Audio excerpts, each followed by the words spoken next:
This all started about 2 years ago. I was a sophomore in high school and I moved in with my aunt and uncle. My mum had moved out of school district to her boyfriend's. I didn't want to leave, so I moved in with my aunt, who was still in the school district. Because I lived in a very rural, gated community, I had to walk to one of the main roads to get picked up on the bus. The walk only took me about 10 minutes, so it wasn't a big deal. I passed about 5 houses on the way there, one of which was vacant. 2 weeks into the school year and I get off the bus. I'm walking home as normal and I hear rustling in the woods 10 feet to my right. I panic but calm myself as I realise it's a wooded area. There's animals, duh, until I hear a voice call out, "Hey, wait!" I freeze as I see a boy around my age emerge from the woods, holding a journal. He's on the taller side and very stick-thin. As soon as he got closer to me, I realised he wasn't what you would see as normal. He talked with a funny tone and made weird jerking motions, which all seemed to not be staged. I immediately felt uncomfortable, but I always was a nice person, so I smiled and waited for him to come up to me. He just stared at me for about 10 seconds, no expression. My smile faded and he must have noticed because he got closer, into my personal space, and announced that his name was Kyle. I smiled the slightest and said a quiet, "Hi." Still not having any facial expression, he turned and walked into the woods, not even glancing back. I quickly walked home and didn't think much of it. It became a routine for about a good 2 to 3 months. Every afternoon he would emerge from the woods and just stare at me. We hadn't spoken since the first encounter. I figured that him being a boy probably just had a crush on me, but was awkward around girls. He would just stand at the edge of the trees and watch me until I turned the corner onto my street. Then, things became weird. I was lying on the couch, home alone, when there was a loud, fist beating against the glass as hard as possible, knocking on the door. I jumped up and made sure I was out of view from the glass door. The knocking became softer, and then I heard someone say, "Hey, I need help."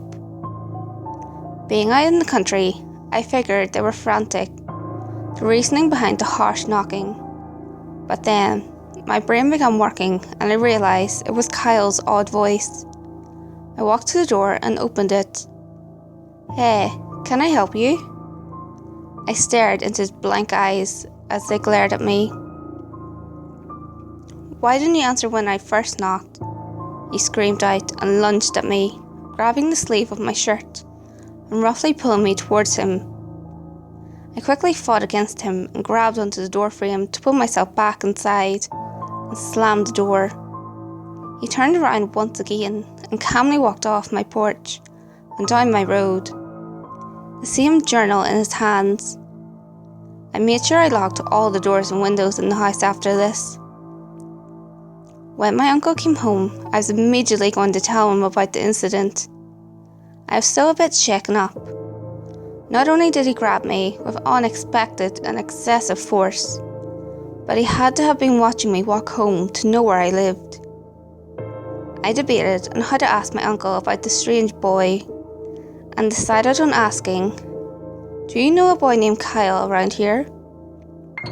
He nodded calmly and continued scrolling on his phone. "Yeah, I'm buddies with his dad. I actually had to threaten to beat some kid's ass for messing with him. He's got some things wrong with him, messed up in the head. Why?" I decided on just telling him about the first encounter. When he introduced himself, all he told me was that his name was Kyle. The next thing my uncle said is what made me stay silent about Kyle for the rest of the time living there.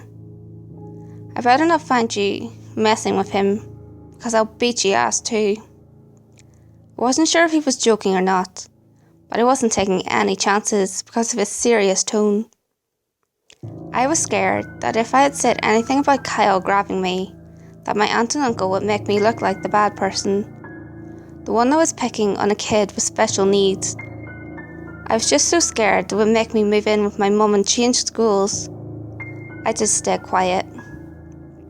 A couple more months passed. I still saw Kyle every day walking home, but he was always coming over to my house in the evening. I would hide in my room, door locked, whenever he was over. I always skipped dinner and avoided going downstairs.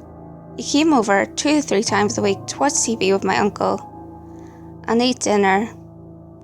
Only one time did I go downstairs, and I saw that damn journal lying on the coffee table.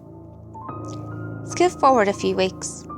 I'm home from school, and it was a little bit strange. I hadn't seen Kyle on my walk home. This was the only time he wasn't there since this whole strange thing started. I came home to an empty house. My aunt and uncle would often go to their friends, so I'd be home alone till about 6 or 7 normally. I was asleep in my room when I hear a loud bang. I immediately wake up and realise someone had just slammed the door. I had locked it when I came inside, so I figured it was my aunt and uncle coming home, since they were the only ones who had a key. But I hadn't heard any noises for a couple of minutes after the bang. Now, nobody ever comes upstairs where my room is. All that's up there is a closet, bathroom and bedroom, so my aunt and uncle never come up. I kind of panic when I hear heavy footsteps coming up the stairs, because, like I said, no one besides me comes up here. I get off my bed and walk over to my door, pressing my ear against it. Big mistake. The footsteps stop and I hear them begin walking around the short hallway. It happened so quick, I couldn't even try to defend myself. My door comes flying open and I feel myself fall back onto the ground, and I see a figure coming down on me. I tried to scream, but nothing came out because my panicking was just too strong. I started thrashing around as my arms are being held tight. Someone's legs are straddling my waist. After a couple of seconds, I was able to identify the person as Kyle. The blank expression and the voice once he started screaming in my face. "Why don't you love me? Why don't you talk to me? You always ignore me. I hate you. I'm going to kill you. You need to die." He continued shaking me as he was screaming in my face. Since I was a little smaller than him and he was on top of me, there wasn't much I could do except cry and try to get out from underneath him. Once he was done screaming and shaking me, he calmly got up and left my room. I sat on the floor and continued sobbing for the rest of the day. So shaken up and scared. I also realised something. My aunt had noticed a spare house key missing a few weeks ago. Kyle must have stolen it. After this, I was done. The next day, I missed school and I told my mum that I wanted to come stay with her because things weren't working out here. I never told anyone about the physical things Kyle did. I did tell my friend, who also lived in the same gated community, about Kyle's daily watching. About a year later, my friend messaged me and told me something that made my blood run cold. Kyle had been arrested after someone walking in the woods had found a small fort behind Kyle's house. Inside was a large amount of knives and a couple of handsaws. The worst thing, dead animals. Mainly cats, some dogs, a couple of rabbits. All had been cut up, decapitated, body parts hung from trees, body parts nailed to the trees, and inside the journal were pictures of every animal he killed, from beginning of the torture to their death. So Kyle, not sure where you are now, but let's never ever meet again.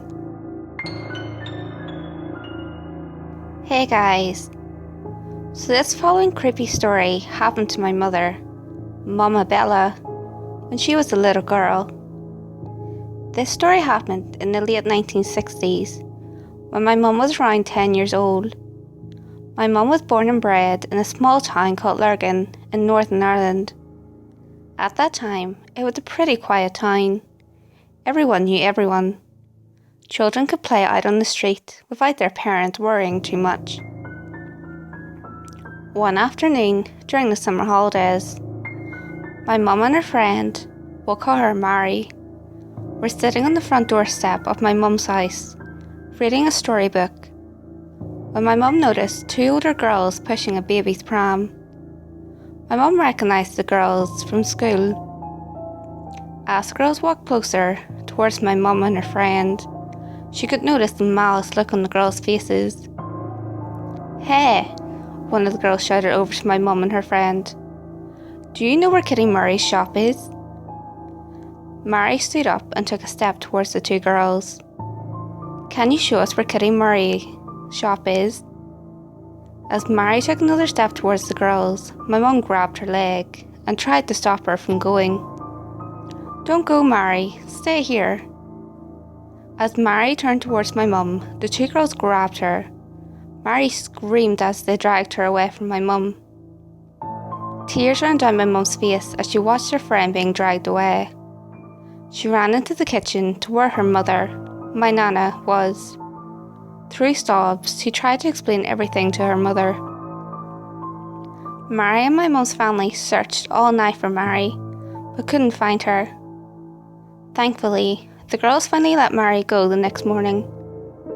Mary was covered in cuts, scratches, and bruises.